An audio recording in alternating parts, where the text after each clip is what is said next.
Hello student, मैं doctor Nitesh Gupta एक बार पुनः आपका अपने यूट्यूब चैनल नीतेश गुप्ता में स्वागत करता हूं। आज बहुत ही महत्वपूर्ण टॉपिक के बारे में हम चर्चा करने जा रहे हैं। पिछले वीडियो में मैंने आपको बताया था वैद्युत द्विध्रुव की अक्षीय स्थिति में किसी बिंदु पर वैद्युत क्षेत्र की तीव्रता, और आज जिस टॉपिक को हम बता रहे हैं वो है वैद्युत द्विध्रुव की निरक्षीय स्थिति में वैद्युत क्षेत्र की तीव्रता।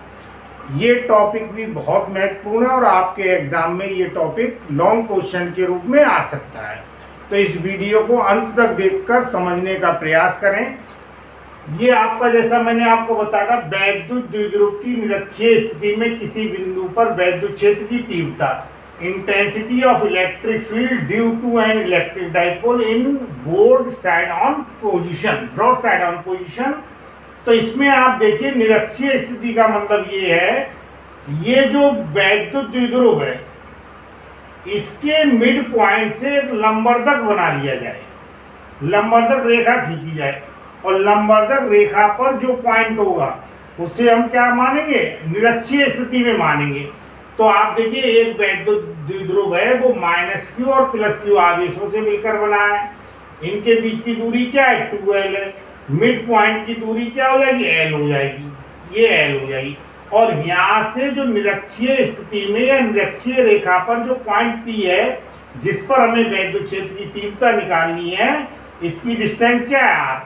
तो पाइथागोरस प्रमेय का अगर हम प्रयोग करें तो ये जो दूरी a से P तक की दूरी और B से P तक की दूरी, ये पाइथागोरस प्रमेय के हिसाब से हम चलें तो ये कर्ण है।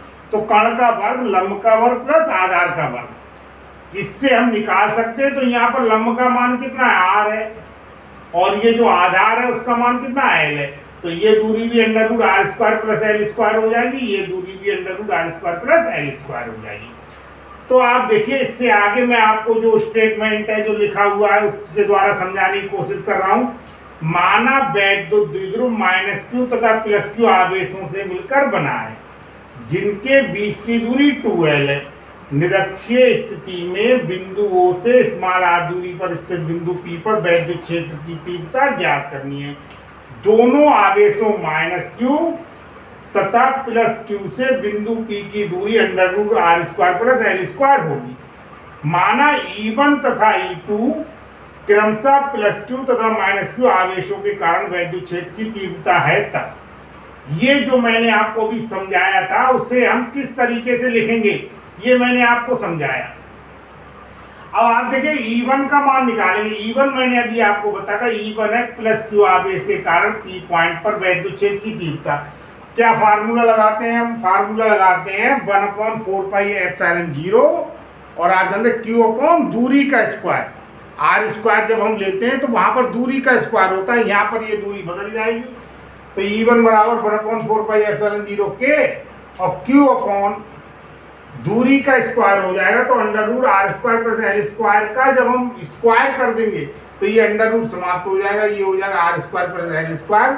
डायरेक्शन क्या हो जाएगी, डायरेक्शन हो जाएगी BP दिशा में। मैंने आपको बताया था डायरेक्शन निकालने के लिए क्या करेंगे, उस पॉइंट पर हम एक धन आवेश मान लेंगे। धन आवेश +q आवेश के कारण जिस डायरेक्शन में जाएगा वही क्या होगी, वैद्युत क्षेत्र की तीव्रता की दिशा होगी। यहाँ पर रखा हुआ जो धनावेश है, इस +q आवेश के कारण प्रतिकर्षण के बल का अनुभव करेगा, तो ये दूर हटेगा, इस डायरेक्शन में जाएगा। किस डायरेक्शन में जाएगा, हम इसे लिख सकते हैं BP दिशा में जाएगा। तो E1 की जो डायरेक्शन हो जाएगी वो हो जाएगी BP दिशा में। अब हम देखिए, निकालना है -q आवेश के कारण P पॉइंट पर वैद्युत क्षेत्र की तीव्रता, जिसे हमने क्या माना, E2 माना। तो E2 बराबर देखिए 1/4πε0 q, ये वाली डिस्टेंस आएगी, डिस्टेंस का स्क्वायर। तो ये डिस्टेंस भी इसके समान है, √r² + l² का जब हम होल स्क्वायर कर देंगे तो आप समझ रहे हैं √ क्या हो जाएगा, कैंसिल हो जाएगा। तो ये वाले दोनों मान देख रहे हैं, इनकी न्यूमेरिकल वैल्यू क्या है, बराबर है। अब हम E2 की डायरेक्शन निकालेंगे। तो E2 की डायरेक्शन निकालने के लिए आप देखिए, यहाँ पर हम एक धनावेश लेंगे, और ये धनावेश -q आवेश के कारण जिस दिशा में गमन करने की या गति करने की स्थिति में होगा, वही वैद्युत क्षेत्र की तीव्रता की क्या होगी, दिशा होगी। तो माइनस क्यू आवेश के कारण यहाँ पर रखा हुआ जो धनावेश है वो क्या होगा, आकर्षित होगा, इसकी ओर आएगा, तो इसकी डायरेक्शन क्या हो जाएगी, पी। तो आप यहाँ पर देख रहे हैं E1 और E2 की जो न्यूमेरिकल वैल्यू है वो बिल्कुल आपस में क्या है, बराबर है। केवल डिफरेंस क्या है, इनकी दिशाएं क्या है, अलग अलग है। अब आप देखिए इस चित्र को, इतने पोर्शन को डिटेल में हमने यहाँ पर बनाया है। ये E1 की डायरेक्शन है, ये E2 की डायरेक्शन है। ये एंगल हमने थीटा माना था, तो ये एंगल भी क्या हो जाएगा, थीटा हो जाएगा। तो ये एंगल क्या है, थीटा। अब आप देखिए E1 के हम दो घटक लेंगे, एक क्षैतिज घटक होता है और एक क्या होता है, ऊर्ध्वाधर घटक होता है। आपने फर्स्ट ईयर में 11th क्लास में आपने वेक्टर से संबंधित जब आप स्टडी कर रहे थे तो उसमें आपने देखा होगा दो प्रकार के घटक ले सकते हैं, एक ऊर्ध्वाधर घटक और एक क्षैतिज घटक। यहाँ पर E1 का इधर वाला जो घटक है वो तो आप ये मान लें क्षैतिज घटक है, या हम कह सकते हैं ए बी के क्या है, समांतर है। इसी प्रकार से E2 का इस डायरेक्शन में जो घटक है वो ए बी के समांतर है, या हम कह सकते हैं क्षैतिज घटक है। तो आप देखिए ये वाले जो घटक है, इस डायरेक्शन में हम जो घटक ले रहे हैं, इस डायरेक्शन में जो घटक ले रहे हैं वो ऊर्ध्वाधर घटक कह सकते हैं, या हम कह सकते हैं ए बी के क्या है, लंबवत है। हमेशा ध्यान रखिए जब हम थीटा की दिशा में घूमेंगे तब तो हम लगाएंगे कॉस, और थीटा से दूसरी दिशा में जा रहे होंगे तब हम घटक निकालने के लिए क्या लगाएंगे, साइन। तो इसका इधर घटक लें तो क्या हो जाए, E1 cos थीटा, और इसका इधर घटक लें तो क्या हो जाए, E2 cos थीटा। अब आप ध्यान दीजिए E1 sin थीटा और E2 sin थीटा जो लंबवत घटक है, चूंकि E1 और E2 की आप वैल्यू देख रहे हैं क्या है, बराबर है, तो ये बराबर और विपरीत होने की वजह से क्या हो गए, कैंसिल हो गए। और इसका जो E1 cos थीटा और E2 cos थीटा आया, ये एक ही दिशा में होने के कारण परस्पर क्या हुए, जुड़ गए। इसी चीज को मैंने देखिए लिखा हुआ है यहाँ पर E1 तथा E2 के मान बराबर हैं लेकिन दिशाएं अलग अलग हैं। इनके लंबवत घटक E1 sin थीटा तथा E2 sin थीटा बराबर तथा विपरीत होने के कारण परस्पर निरस्त हो जाएंगे, जबकि समांतर घटक E1 cos थीटा तथा E2 cos थीटा एक ही दिशा में होने के कारण जुड़ जाएंगे।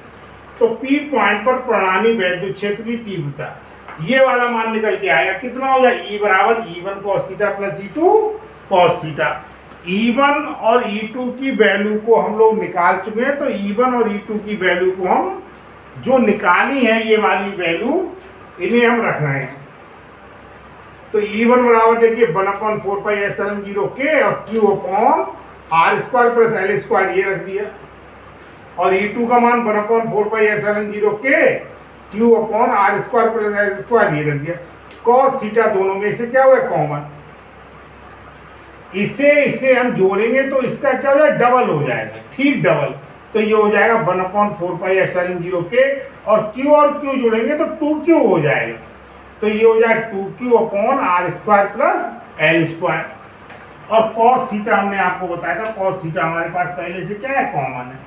अब आप देखिए चित्र के द्वारा हम cos थीटा का मान निकालना है। इस चित्र पर आ जाए, cos थीटा बराबर आप लोग जानते हैं क्या होता है, आधार अपॉन कर्ण होता है, आधार अपॉन कर्ण।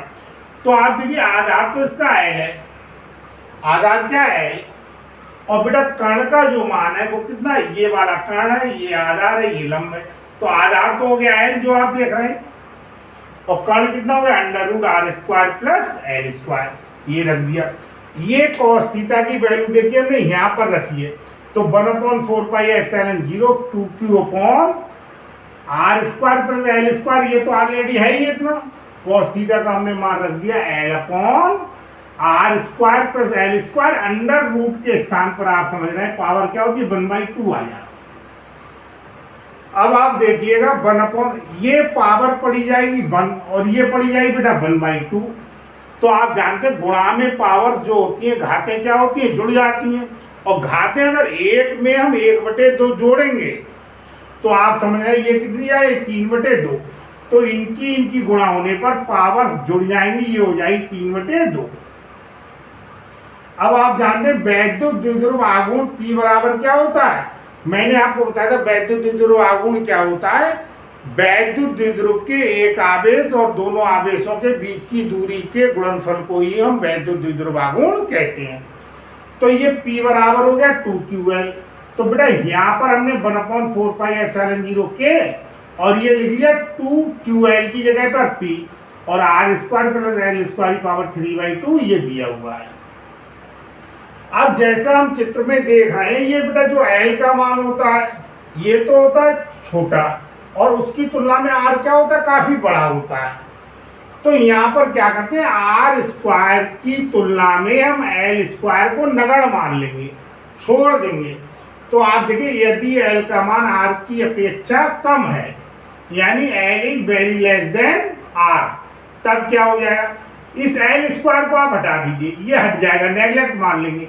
तो 1/4πε0K P अपॉन और ये R² की पावर 3/2 आ जाएगा और R² की पावर 3/2 को हल करेंगे तो 2 से तो 2 कैंसिल हो रहा है, आप समझ सकते हैं क्या पावर आ जाएगी, 3 आ जाएगी। तो E बराबर आ जाए 1/4πε0K P अपॉन R3। अगर माध्यम वायु हो अथवा कोई माध्यम ना हो यानी निर्वात हो, तो वायु अथवा निर्वात के लिए K बराबर क्या होता है, 1। तब E बराबर आ जाए 1/4πε0 P अपॉन R3। अगर आपको अक्षीय स्थिति का पता है तो अक्षीय स्थिति में क्या आता है, 2P आता है, इसमें P अपॉन R³ आता है, उसमें 2P अपॉन R³ आता है। यदि आपको ये वीडियो पसंद आया हो, ये टॉपिक आपकी समझ में आया हो तो इसे लाइक कीजिए, अधिक से अधिक शेयर कीजिए और मेरे चैनल को सब्सक्राइब कीजिए। धन्यवाद।